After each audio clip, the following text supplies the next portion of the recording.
Hi there, I'm Mashik, I'm 38, I'm an IT guy, IT director, and a comedian. Which one of those you find more interesting depends on how much of a massive nerd you are. And you could probably use that information to heckle me at my next show, or just do my sit and be like, hey mate, can you fix my computer? No, I'm doing a show, mate. I can't, okay? Hey mate, how big's your hard drive? That's personal, I can't tell you. But what I can tell you is that basically the greatest moment in my life was the first time I performed on stage in front of 300 people. And the first thing I did was I got stuck in the curtain.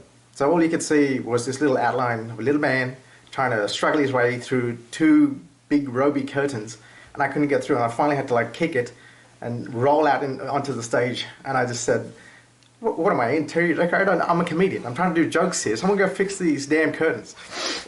So that's how it all started. And that night, I got the biggest ovation from one of my punchlines before I walked off stage.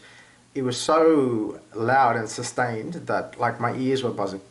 And it's especially the greatest thing that's ever happened to me, and for any comedian. And how do I stand out from the pack? Well, basically, I'm the one performing in front of the crowd. I'm not part of the crowd. And most of the time, I don't agree with what people say, half the time anyway. I'll be like, no, I don't think so, and I don't agree with what you're saying. This is how it is, and this is the better way of thinking about it. Also, I remember my TV debut this year on STS. It was Medicine or Myth. They put me on the final episode because they thought I was going to be controversial, and I probably was.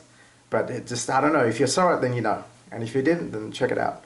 Why do I want to win? Well, the way I think about it is, people don't take mini golf seriously.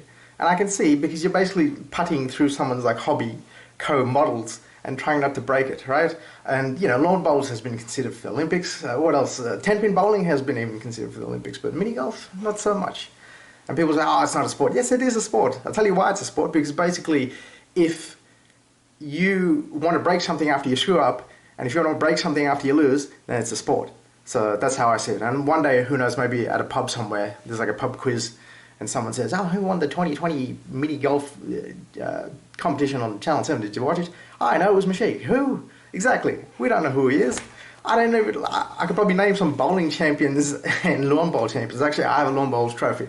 So the other reason why I want to win is I want to put like who knows, maybe if we do get a trophy, put it next to my lawn bowls trophy. So I can have just like weird little trinkets of trophies of sports that people don't really appreciate. And you know what? I'm very competitive, and I reckon by my logic of what I said, what it pertains to a sport, then Monopoly could be a sport. I'm even competitive with Monopoly.